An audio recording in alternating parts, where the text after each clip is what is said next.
രാഷ്ട്രീയ നിരീക്ഷകൻ N P Chekkutty ഇപ്പോൾ ടെലിഫോൺ ലൈനിലുണ്ട്. ശ്രീ എൻ പി ചെക്കുട്ടി, കാര്യങ്ങൾ കൂടുതൽ വഷളാകുന്നു എന്നൊരു ചിത്രമാണ് UDF-ൽ നിന്ന് കാണുന്നത്. PV അൻവർ ഇന്നിപ്പോൾ TMC-യുടെ നിർണായക യോഗത്തിലേക്ക് പോകുന്നതിന് മുമ്പ് മാധ്യമങ്ങളെ കണ്ടപ്പോൾ VD സതീഷിനെ ഒറ്റ തിരിഞ്ഞു ആക്രമിക്കുന്നതാണ് നമ്മൾ കാണുന്നത്. അപ്പോൾ ഒറ്റയ്ക്ക് മത്സരിക്കുമോ, അതായത് സ്വതന്ത്രമായി മത്സരിക്കുമോ എന്നുള്ള ചോദ്യത്തിന് ഇല്ല എന്ന് അദ്ദേഹം പറയുന്നില്ല, അതിനും സന്നദ്ധനാകും എന്ന ഒരു സമ്മർദ്ദം അവസാന മിനിറ്റിലും പയറ്റുമ്പോൾ ഈ അൻവറിന്റെ കാര്യത്തിൽ കോൺഗ്രസിനും UDF-നും എന്ത് തീരുമാനമെടുക്കാൻ പറ്റും ഈ ലാസ്റ്റ് ലാപ്പിൽ? അൻവറിന്റെ കാര്യത്തിൽ കോൺഗ്രസിന് എന്തോ തീരുമാനം എടുക്കേണ്ട കാര്യമൊന്നുമില്ല. പ്രത്യേകിച്ചും അൻവർ തീർച്ചയായും ഒരു നിലമ്പൂർ കുറച്ച് ശക്തിയുള്ള ആളാണ്. അദ്ദേഹം എന്ത് നിലപാടെടുക്കണമെന്ന് സതീശൻ പറഞ്ഞ പോലെ അൻവർ തന്നെയാണ് തീരുമാനിക്കേണ്ടത്. കേരളത്തിന്റെ രാഷ്ട്രീയ ചരിത്രത്തിലെ അൻവറിന്റെ പ്രത്യേകത, അദ്ദേഹം കേരളത്തിന്റെ മുഖ്യമന്ത്രിയെയും പ്രതിപക്ഷ നേതാവിനെയും ഒരേപോലെ ആക്രമിക്കുന്ന ഒരു രീതിയിലേക്ക് എത്തി എന്നുള്ളതാണ്.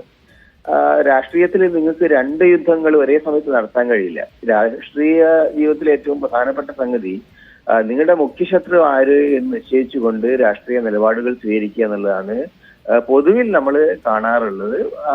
അതാണ് അതിന്റെ രീതിയും.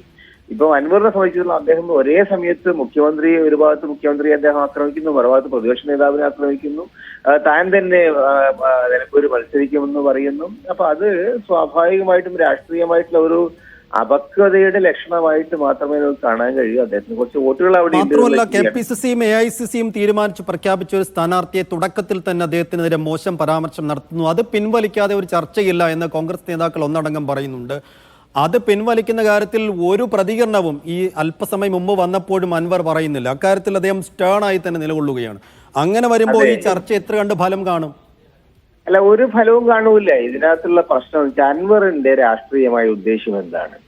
അത് വളരെ കൃത്യമായിട്ട് ജനങ്ങളോട് പറയാനുള്ള ചുമതല അൻവറിനാണുള്ളത്. അൻവർ ആരെയാണ് കേരളത്തിന്റെ മുഖ്യ ശത്രുവായിട്ട്, അല്ലെങ്കിൽ കേരളത്തിലെ രാഷ്ട്രീയത്തിലെ ഏറ്റവും പ്രധാനപ്പെട്ട പ്രശ്നമായി കാണുന്നത്?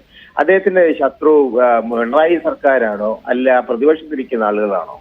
അത് വിശദീകരിക്കേണ്ടത് അൻവറാണ്. അൻവറിനെ സംബന്ധിച്ചിടത്തോളം അദ്ദേഹം വോട്ടെടുപ്പിൽ നിൽക്കുമ്പോൾ ജനങ്ങളോട് അദ്ദേഹം വിശദീകരിക്കേണ്ടതായിട്ട് വരും.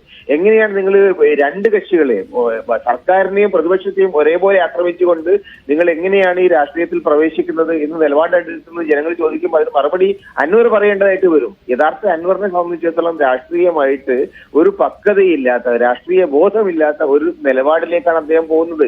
ബംഗാളിൽ അദ്ദേഹത്തിന് വോട്ടുകൾ കാണും, പക്ഷേ നിലമ്പൂരിൽ എത്രത്തോളം വോട്ടുകൾ ഉണ്ടാവും എന്നുള്ള കാര്യം അദ്ദേഹം ആലോചിക്കേണ്ടതാണ്.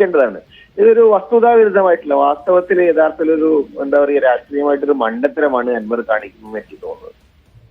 ശരി, നന്ദി ശ്രീ എൻ പി ചെക്കുട്ടി പ്രതികരിച്ചതിന്. രാഷ്ട്രീയ പക്വതയില്ലാത്ത, ബോധമില്ലാത്ത ഒരു നിലയിലൂടെയാണ് PV അൻവർ കടന്നു പോകുന്നത് എന്നാണ് എൻ പി ചെക്കുട്ടി പറയുന്നത്.